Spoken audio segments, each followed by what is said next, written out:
Eu resolvi estar gravando esse conteúdo aqui devido a várias dúvidas no tocante a essa questão da expiação, né, que muitas pessoas têm. Infelizmente, devido a essa questão do esquecimento das denominações no tocante a esse tema. Muitas vezes as denominações não falam disso. Uma das poucas que fala seria a Igreja Adventista, mas até mesmo esse conhecimento muitas vezes não chega à membresia comum.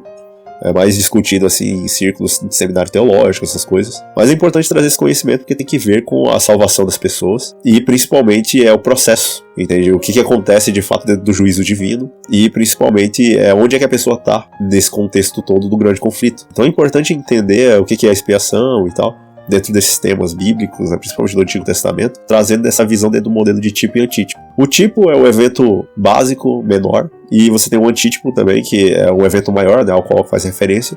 Então, por exemplo, a destruição de Jerusalém no ano de 70 era um tipo da destruição final, ocorrida por ocasião da volta de Jesus. Então, assim, o tipo, destruição do ano de 70, e o antítipo, a própria volta de Jesus. Então, assim, um evento menor, um evento maior, mas aí vendo, obviamente, esse tema no tocante à questão da expiação. Então é importante entender, o primeiro ponto aqui, a questão do santuário. O que Deus ele mandou Moisés, ou instruiu Moisés a fazer depois que eles saíram ali do Egito, né, em relação ao povo de Israel. Ele ordenou ali, de acordo com Êxodo 25, versículo 8 e 9, e me farão um santuário para que eu possa habitar no meio deles. Segundo tudo que eu te mostrar para o modelo do tabernáculo e para o modelo de todos os seus móveis, assim mesmo fareis. Então a ordem de Deus foi que eles construíssem um santuário para que ele mesmo habitasse, Deus habitasse entre o povo. E é interessante ver porque a própria elaboração desse santuário, quando se lê ali os livros de Números, Levítico, Deuteronômio, se vê ali de fato uma pormenorização extremamente extensa de detalhes minuciosos sobre a construção, os materiais que construiriam esse santuário. Todo o ritual feito, assim, dado detalhes ali específicos, tipo de oferta, entendeu? Até o tipo de madeira que era utilizado na construção de alguns móveis, o tipo de pedra preciosa específica, né, da estola sacerdotal do sacerdote. Mas por quê, né? Qual que era o simbolismo disso tudo? Será que tinha de fato um simbolismo? Entende? Mas aí quando você vai analisar a carta de Hebreus, de fato se acredita que foi Paulo que escreveu, né? Exatamente porque a pessoa deveria ter de fato um conhecimento exímio sobre o cristianismo, os valores cristãos, né, como aprendido pelos apóstolos, mas também deveria ter um conhecimento magistral assim, do que estava acontecendo da religião judaica, de qual que era toda a simbologia e como fazer a integração desses conteúdos no tocante a essa questão da sombra e da realidade. Quer dizer, o santuário terrestre e o santuário celestial. Entende? A epístola de Hebreus é escrita basicamente feita, né, para mostrar justamente isso, o ministério de Cristo, não só como essa questão da oferta, né, como o Cordeiro de Deus tira o pecado do mundo, mas como sacerdote e sumo sacerdote. Obviamente organizando aí a obra de juízo que ocorria obviamente em Israel no passado, na figura ali dos personagens, né, que envolvia essa questão do sacerdote, sumo sacerdote, o próprio santuário, e atualmente o ministério que ele realiza hoje no santuário celestial. A maior parte das igrejas prega que a expiação ocorreu na cruz, só que perdoar pecados não é tão simples assim. A simples oferta feita não tinha valor algum sem a intermediação, sem haver o intermediário, a pessoa que pegava o sangue da oferta e levasse aquela oferta, utilizasse ali os polegares para printar o sangue daquele animal nas pontas do altar, levava o sangue também para o santuário, derramava a base do altar, e aqueles pecados supostamente eram então, de forma simbólica, transferidas para o santuário, entende? Através do serviço contínuo. Então há uma série de pormenorizações, né, nesse sentido de estabelecer detalhes, mas que cada detalhe de fato tem um cumprimento profético nesse sentido de mostrar a obra de Jesus, a obra de Deus, no caso aí, nesse sentido de ser porque há um só Deus, um só mediador entre Deus e os homens, Cristo Jesus homem, 1 Timóteo 2,5. Então o que Deus pediu para eles construírem? Me farão um santuário, então, para que eu possa habitar no meio deles, segundo o modelo que foi mostrado então para tabernáculo ali e também dos móveis, assim mesmo fareis. E o que era oferecido desse santuário? De acordo com Hebreus 9,9, esse santuário da terra israelita, obviamente Paulo aqui já fazendo a intermediação e a integração desses dois conteúdos, ele vai mostrar o seguinte: é isso uma parábola para a época presente, e segundo esta se oferecem tantos dons como sacrifícios, embora estes, no tocante à consciência, sejam ineficazes para aperfeiçoar aquele que presta culto. Obviamente os sacrifícios feitos no passado são inaptos a transformarem o crente ou o adorador ali, mas o sacrifício de Cristo sim, aí busca fazer justamente a integração desses temas. Então o santuário da terra ele tinha basicamente duas partes. De acordo com Êxodo 26:33, o véu vos dividirá, ali falando a respeito do lugar santo e santíssimo. Então 2 compartimentos, lugar santo e lugar santíssimo. Esse santuário então era uma tenda móvel, que foi instruído então por Deus, né, que se construísse de fato conforme o modelo que foi mostrado no monte para Moisés. Então Moisés viu ali o santuário celestial, foi ordenado a ele fazer algo parecido, só que seguindo instruções extremamente detalhadas sobre o modus operandi de como se organizaria esse santuário. É óbvio que quem ficava a responsável justamente por todas aquelas atividades era a tribo de Levi. Os levitas também foram dados os dízimos, etc, etc. Mas nesse santuário, duas partes fundamentais: o lugar santo e depois o lugar santíssimo. E aí fala aqui, pendurarás o véu debaixo dos colchetes e trarás para lá a arca do teu testemunho para dentro do véu, e o véu fará separação entre o lugar santo e o santo dos santos. Aqui é uma outra versão, de Êxodo 26:33. Então, a lei, a arca do testemunho ali, o véu, e esse véu justamente faz a separação entre o lugar santo e o lugar santíssimo do santuário. Então, o que havia no primeiro compartimento, o lugar sagrado? Com efeito, foi preparado o tabernáculo, cuja parte anterior, onde estava o candeeiro, a mesa e a exposição dos pães, se chama o santo lugar, ou lugar santo, Hebreus 9, verso 2. No lugar santo, havia ali o candelabro, que era uma espécie de castiçal com 7 lâmpadas, que deveriam ficar acesas continuamente.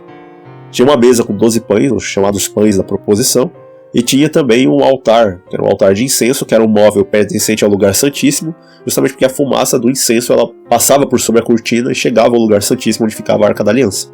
Então, porque foi feito um tabernáculo, o primeiro no qual estava o castiçal, a mesa, os pães da proposição, que é chamado então o lugar santo, né? Hebreus 9:2. E aí, Êxodo 40:26 fala que ele colocou o altar de ouro na tenda da congregação diante do véu, né? Então, assim, o altar de ouro, né, vem falando dessa questão também, pôs o altar de ouro na tenda da congregação diante do véu e acendeu sobre ele o incenso aromático, segundo o Senhor ordenara a Moisés, de acordo com Êxodo 40:26-27. Farás também um altar para queimares nele o incenso, aqui falando do altar de incenso, de madeira de acácia o farás. Terá um côvado de comprimento, um de largura, será quadrado e 2 de altura. Os chifres formarão uma só peça com ele. De ouro puro cobrirás a parte superior, as paredes e ao redor dos chifres. E lhes farás uma bordadura de ouro ao redor. Também lhes farás 2 argolas de ouro debaixo da bordadura, de ambos os 2 lados farás. Delas se meterão os varais para se levar ao altar. De madeira de acácia farás varais e os cobrirás de ouro. Porás o altar de fronte do véu, que está diante da arca do testemunho, diante do propiciatório, que está sobre o testemunho, onde avistarei contigo. Então aqui vem mostrando justamente isso aqui em Êxodo 30, versículo 1 a 6. Então, 2 compartimentos do santuário terrestre, né, que foi obviamente ordenado por Deus, conforme as instruções dadas, que Moisés fez ali obedecendo as instruções. Então Deus, ele organizou justamente esse santuário, né, pelas mãos de Moisés ali. E esse santuário tinha 2 partes, o lugar santo, o lugar santíssimo, o lugar santo, candelabro, mesa dos pães da proposição, era uma mesa de 12 pães, 6 de cada lado. E aí tinha aí o altar de incenso, que era um móvel que estava no lugar santo, mas que pertencia também ao lugar santíssimo. E aí no segundo compartimento, o que tinha? De acordo com Hebreus 9, 3 e 4, por trás do segundo véu se encontra o tabernáculo que se chama o Santo dos Santos, ou Santíssimo, o qual pertencia um altar de ouro, que é justamente esse para o incenso, essa questão do incenso, o altar de ouro para o incenso, e a Arca da Aliança totalmente coberta de ouro, na qual estava uma urna de ouro contendo o maná, o bordão de Arão que floresceu e as tábuas da aliança, ou seja, os 10 mandamentos. Então, dentro do lugar santíssimo havia ali a Arca da Aliança, havia ali também essa questão dos 2 querubins e por sobre a tampa, né, que era chamado de propiciatório. E lá dentro uma urna de ouro contendo o maná, a vara de Arão que floresceu e depois as próprias tábuas do testemunho, tábuas de pedra escritas pelo dedo de Deus, contendo ali a inscrição dos 10 mandamentos. E aí, qual que era o nome dessa tampa dessa arca? Era o propiciatório, de acordo com Êxodo 25, versículo 21 e 22. Porás o propiciatório em cima da arca, e dentro dela porás o testemunho que eu te darei, e ali virei a ti, de cima do propiciatório, no meio dos 2 querubins que estão sobre a arca do testemunho, e falarei contigo acerca de tudo que eu ordenar por filhos de Israel. Então ali se manifestava o Shekinah, que era justamente ali a glória de Deus, a presença de Deus dentro daquele santuário. Então assim, onde Deus se encontraria com Israel? De acordo com o verso 22, aqui de Êxodo capítulo 25, e lá me encontrarei contigo, terei comunhão ali em cima do propiciatório, obviamente com os 2 querubins, que estão ali diante da arca do testemunho. Então assim, o que havia na arca ali debaixo do propiciatório, né? Deuteronômio 10, versículo 4 e 5. Aqui é importante ver o seguinte, dentro dessa arca aí, havia então os 10 mandamentos, então escreveu o Senhor Deus as tábuas, segundo a primeira escritura, os 10 mandamentos que eles vos falaram no dia da congregação, no monte, no meio do fogo, e o Senhor mas deu a mim. Virei-me, desci do monte, pus as tábuas da arca que eu fizera, e ali estão como o Senhor me ordenou. Então, basicamente, falando acerca dos 10 mandamentos e dessas tábuas que foram colocadas, portanto, dentro da arca, mostrando a questão da lei de Deus como sendo eterna, imutável, e também competente nessa questão de julgar, né, as pessoas e condenar os pecados. Só que aí o que acontece? Conforme o desenvolvimento do santuário foi acontecendo, qual que era a administração principal, né, que era feita? De acordo com o ministro, né, que oficiava no santuário. Diz lá no texto de Hebreus 9:6, ora, depois de tudo isso assim preparado, continuamente entram no primeiro tabernáculo os sacerdotes para realizar os serviços sagrados. Então o lugar santo era o território dos sacerdotes. Então eles que oficiavam ali a obra de fazer todo aquele ritual que envolvia as ofertas, que eram trazidas, obviamente, ali os cordeiros, carneiros, né, que eram oferecidos em holocaustos, para perdão dos pecados das pessoas, né, em geral, do povo. E então aquilo tudo tinha um símbolo, né, que envolvia essa questão de Cristo, que viria e morreria justamente pelo ser humano.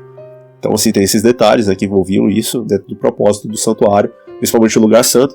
E eram sacrificados ali pelo menos 2, né? Ali é óbvio que outros traziam mais ofertas, só que havia um sacrifício contínuo, que era basicamente o sacerdote oficiando ali, e toda vez que havia, basicamente chegava ali às 9 horas, às 3 da tarde, tinha um tipo de sacrifício feito de forma contínua, simbolizando justamente o perdão, né, dos pecados do povo em geral, né, aqueles que principalmente não tinham condições ali de trazer ofertas a animais para sacrificá-los. Então havia esses detalhes por lá, o que foram instruídos então a fazer os pecadores que desejavam perdão. Então se alguém pecasse contra a lei de Deus, contra alguns dos mandamentos, a pessoa era orientada a fazer o seguinte, de acordo com Levítico 4, 27 a 29, diz o seguinte: se qualquer pessoa do povo da terra pecar por ignorância, fazer alguma das coisas que o Senhor ordenou que se não fizesse, e se tornar culpada, ou se o pecado em que ela caiu lhe for notificado, trará por sua oferta uma cabra sem defeito pelo pecado que cometeu, porá a mão sobre a cabeça da oferta e pelo pecado, e a imolará no lugar do holocausto. Então que ele era orientado, no caso a pessoa que pecasse, a trazer então essa oferta e sacrificá-la. Obviamente o indivíduo ele não entrava no lugar santo do santuário, ele ficava no pátio. O sacrifício era feito no pátio. Lembrando que no pátio havia ali o altar de holocausto e também uma pia com água ali que o sacerdote utilizava também para lavar as mãos. Então tinha também esses dois elementos. No caso aqui do pátio, então a pessoa era orientada a sacrificar, né, um animal ali, no caso aqui uma cabra sem defeito pelo pecado que cometeu, porá a mão sobre a cabeça da oferta pelo pecado e a imolará no lugar do holocausto. Então é como se fosse uma espécie de transferência do pecado, porque a lei exige isso, né? Sem derramamento de sangue não há remissão. Portanto, a pessoa ela deveria confessar seus pecados, pôr as mãos sobre a cabeça do animal. Então aqueles pecados eram transferidos simbolicamente da pessoa para o animal, e o animal morria e o pecado simbolicamente era transferido do animal então para o santuário. E ali havia então essa mediação do sacerdote e do sumo sacerdote para com o povo, o penitente e pecador. Então, de acordo com isso, se um homem pecou em Israel, ele violou, obviamente, um dos 10 mandamentos que estavam na arca debaixo do propiciatório. Esses mandamentos são o fundamento do governo de Deus. E essa violação é cometer pecado e assim ficar sujeito à morte, obviamente, de acordo com 1 João 3, verso 4 e Romanos 6, 23. Então fica bem claro ali, a pessoa pecou, tem que morrer. Mas havia então esse sistema do santuário para essa questão do oferecimento do perdão, a segunda oportunidade para a pessoa. Então havia o propiciatório, né, erguido acima desses, no caso aí falando acerca dos mandamentos. Então na dispensação de sua misericórdia, Deus concede ao pecador o privilégio de confessar seus pecados e trazer um substituto. No caso ali era um animal no santuário da terra, que seria o substituto então para atender às exigências da lei, que era a morte e o sangue do pecador. Então ao invés do pecador morrer, quem morria era um animal. E aquela matança toda de animais todos os dias era feita não porque Deus gostasse daquilo, mas porque de fato era para impressionar o coração endurecido do povo do quão difícil é perdoar pecados, e de que sem derramamento de sangue não há remissão. Não tem como ter perdão de pecados de uma forma leviana. Entende? Alguém tem que morrer, ou o pecador, ou então um substituto. O que foi feito então com o sangue da oferta? Uma vez que a vítima era imolada, no caso aí o animal, diz lá o texto de Levítico 4, 30 e 31, dizendo o seguinte: então o sacerdote com o dedo tomará do sangue da oferta e porá sobre os chifres do altar de holocausto, e todo o restante do sangue derramará à base do altar, tirará sua gordura como se tira a gordura do sacrifício pacífico, o sacerdote a queimará sobre o altar como um aroma agradável ao Senhor, e o sacerdote fará expiação pela pessoa e lhe será perdoado. Então aqui mostrando justamente essa questão do perdão. Então a lei exige a morte do transgressor caso peque, contudo, ele traz então a sua oferta, depois de confessar os seus pecados ali e impor as mãos sobre a cabeça da vítima. Assim figura o seu pecado, era transferido então para a vítima era morta, e em seguida, obviamente dentro do pátio, né, a parte ali externa do santuário, seu sangue era colocado nas pontas do altar, printado com os polegares do sacerdote ali sobre as pontas do altar, e o restante do sangue derramado à base, e a oferta era totalmente queimada, daí o nome holocausto. queimado pelo fogo. Dessa forma, os pecados então seriam perdoados. Obviamente, nesse serviço típico, o pecado era transferido para o santuário. Então, o pecado saía do pecador, simbolicamente, e era transferido para o animal, que uma vez morto, através do sangue, o sacerdote entrava então para oficiar esse ministério de intercessão, intercedia pelo povo. O sangue representava então essa transferência do pecado do animal agora para o santuário. Em alguns casos, o sangue também era aspergido por sobre o véu, uma forma assim simbólica de fato de gravar aquele pecado ali no santuário. Era o único jeito que Deus havia mostrado ali para o povo para que se perdoasse os pecados. Então, em tese, o santuário da terra era um modelo que mostrava o plano da salvação inteiro. E principalmente a oferta, que é Cristo, que era o Cordeiro de Deus que tira o pecado do mundo, que viria e morreria pelo ser humano de uma vez por todas. E isso é importante nesse sentido de entender realmente o que acontecia. Então, após o acúmulo dos pecados do ano inteiro no santuário, aí você imagina aquilo sendo praticado várias vezes, aquele sacrifício contínuo, várias pessoas trazendo suas ofertas, os animais sendo mortos e os pecados se acumulando e o sangue deles também no santuário. Então, obviamente virava meio que uma coisa fétida. E tinha que ser havia um dia, particularmente, que deveria haver uma espécie de purificação no santuário. E aí, após o acúmulo dos pecados do ano, dessa maneira, que serviço ocorreu no 10º dia do 7º mês de cada ano. Aqui, no caso, fala acerca do dia da expiação, e aí entra no tema. O dia da expiação. Como é que funcionava o dia da expiação naquele período ali de Israel? Óbvio que nesse vídeo aqui não tem como abordar todos os elementos, em seus mínimos detalhes, mas é necessário uma visão geral nesse sentido, porque havia esse sacrifício contínuo, todas as vezes eram mortos ali obrigatoriamente pelo menos 2 animais, e aí ao longo do ano o povo ia fazendo aquilo, só que quando chegava no 10º dia do 7º mês, então o sumo sacerdote entrava em cena para então fazer o dia da expiação, o Yom Kippur. Isso será, de acordo aqui com Levítico 16, 29 e 30, isso será por estatuto perpétuo no 7º mês, aos 10 dias do mês, afligireis a vossa alma, nenhuma obra fareis, nem o natural nem o estrangeiro que peregrina entre vós. Porque naquele dia se fará expiação por vós para purificar-vos, e sereis purificados de todos os vossos pecados perante o Senhor.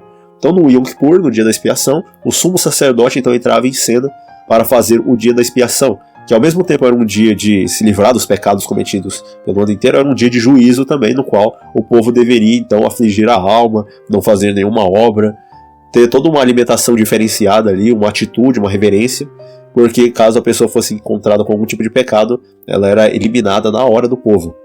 Entende? Então, assim, o Yom Kippur, ele era nada mais nada menos, do ano judaico, o dia da expiação, que ocorria no 10º dia do 7º mês, que era o mês de Tishrei, que era o primeiro mês do ano civil e o 7º mês do ano religioso do calendário hebreu lunisolar. Então era muito importante esse dia, justamente porque era a questão da purificação do santuário, eles se livrariam daqueles pecados cometidos o ano inteiro. Então era basicamente esse o modus operandi do santuário terrestre, naquele período ali de Israel. E aí, como o próprio santuário deveria ser purificado, com os pecados do povo seriam então finalmente eliminados, como é que isso ocorreria? De acordo com o texto de Levítico 16, do 5 até o 10, fala assim, da congregação dos filhos de Israel, tomará 2 bodes para oferta pelo pecado e um carneiro para o holocausto.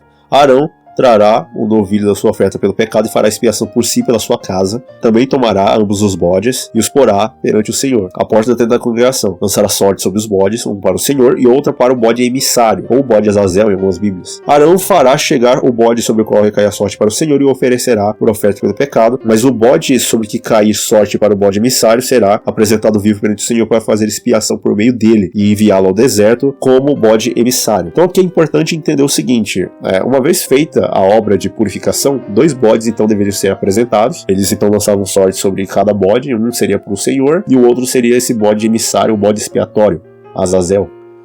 Então, assim, não que Azazel participasse da expiação, porque ela já havia sido feita, mas só que o que acontece? Esses 2 bodes, então, entravam em cena, eles eram levados, então, dessa forma. Um simplesmente seria oferecido, ou no caso, que recaísse a sorte para o Senhor. Era oferecido em holocausto, oferta pelo pecado, então ele basicamente era oferecido ali como oferta pelo pecado. Mas o bode sobre que cairia, então, a sorte para o bode emissário, ele era deixado vivo. Então era designado então um homem que levaria esse bode ao deserto e ali ele morreria por si mesmo. A palavra hebraica para bode, expiatório, Azazel, até no verso 8 também fala isso, de Levítico 16, é usado como nome próprio. Segundo a opinião de muitos, inclusive dos estudos, se chega a essa conclusão de que, de fato, se refere faz uma referência a Satanás. Porque uma vez que todo o plano da salvação foi feito, o povo já foi perdoado das suas iniquidades e tal. Então, aqueles pecados cometidos durante o ano inteiro, eles eram, assim, transferidos então para esse bode Azazel, esse bode expiatório, simbolizando de fato que os pecados dos salvos que eles cometeram, que foram perdoados por Cristo, eles, no final da história, eles são então depositados sob o originador do pecado, que é Satanás. E ele é conduzido vivo ao deserto. Isso daí tem analogia lá em Apocalipse 20, né, com o anjo descendo uma corrente, prendendo o grande dragão e o selando por 1000 anos. Ou seja, Satanás ficará no deserto, na terra basicamente desolada, né, os santos no céu, os ímpios mortos, e ele não tendo a quem tentar, basicamente numa prisão circunstancial. Então o bode emissário, levado ao deserto por um homem designado. Um homem designado, e na figura dos 144 mil, que por não pecarem, eles provam ali e cai a última argumentação de Satanás, que era acerca dos seres humanos, os filhos e filhas de Adão não conseguirem guardar a lei de Deus. Só que os 144 mil, eles conseguem isso, eles atingem um alvo, a medida, a plena estatura de Cristo, e justamente por causa disso eles conseguem essa proeza, essa grande façanha.